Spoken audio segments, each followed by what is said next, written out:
Now, at the start of my junior year, my world came crashing down.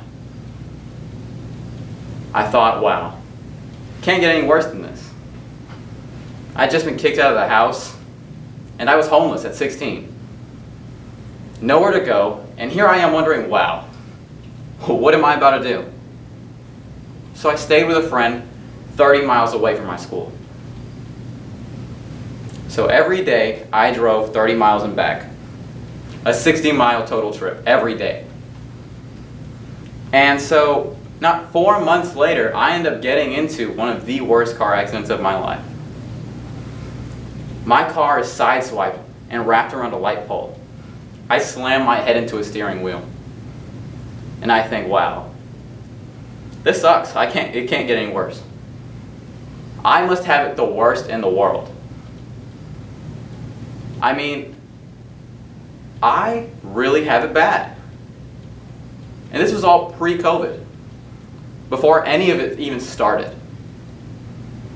And so here I am thinking, wow, this sucks. Yet, it comes to my head that, yeah, I'm selfish. So I think I have it the worst. And humans have a tendency to be selfish. So I definitely think that classifies as a traumatic event. The CDC defines a traumatic event as marked by a sense of horror, helplessness, or a threat of death. Yet, in the US alone, 70% of adults go through a traumatic event at least once in their life. Now, 70% of adults in the US is 223 million people. That's a staggering number. Just think about it. Now, out of those people, how many were one-upped? Let me elaborate. When somebody's one-upped, they're talking about their trauma. They're saying, hey, this is what's been going on. And it comes into our mind, hey, but I've had it worse. I've definitely had it worse than you, and I've had it worse than you. So I'm going to one-up you, and I'm going to tell you that your trauma was nothing compared to mine. Somehow we've made it into a competition. Hey, that didn't matter because look at mine. Now, here was the realization. Where did it all come together? Where did financial standing and trauma have a connection? I couldn't figure it out. For days, I sat looking at research articles, reading any paper I could, trying to figure out what this connection was. How did they even connect? I couldn't figure it out. And one day it dawned on me. They don't matter. Financial status and trauma don't have a connection. It was the perception of the trauma. It was how we understood it. So, it was how we perceived somebody. Now,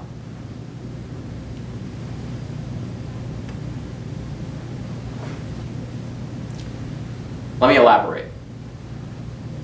If we were to compare somebody of a higher social status, say for instance, I have a friend. He lives in a $5,000 a month apartment. Now, he lives in downtown Houston, a fully furnished, expensive, good-looking apartment. And he comes to me and says, hey, I've been going through this abuse and neglect for the last 6 months, and I really need somebody to talk to. What stayed in your head?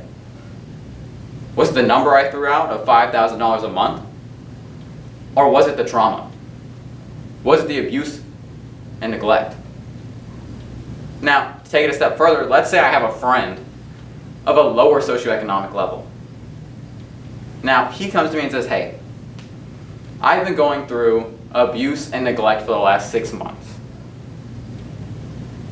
But he's of a lower socioeconomic level. So I think, well, he's already had it rough from the get-go, right? So he must have it worse than the person who has a higher socioeconomic level. Yet the trauma stays the same, regardless of the conditions. They're equal. Yet we always want to say that somebody's had it worse than another person. That, hey, he's had it worse than him. Now, they're equal. It's our perception that's skewed. But let's take it a step further. My friend, who I confided in when all of this trauma was going on, I said, hey, this is what's been going on in my life, and I don't know if I can take it anymore. And he says, well, this is what's been going on in my life, so I think mine trumps yours. And the same thought popped in my head. Who cares if yours is worse than mine? I just wanted to be heard. I just wanted you to listen to me as a human. I didn't want him to factor in all the other stuff. I wanted him to just listen to my trauma. We were all humans, so why couldn't we just look at each other as humans instead of factoring in these socioeconomic levels and these stereotypes that are associated with them? It was our perception. The trauma was the same. So next time that somebody decides to confide in you and say, hey, this is what's been going on, and I really hope you'd listen. Try listening. Don't factor in the socioeconomic level. Just listen, because we're all humans.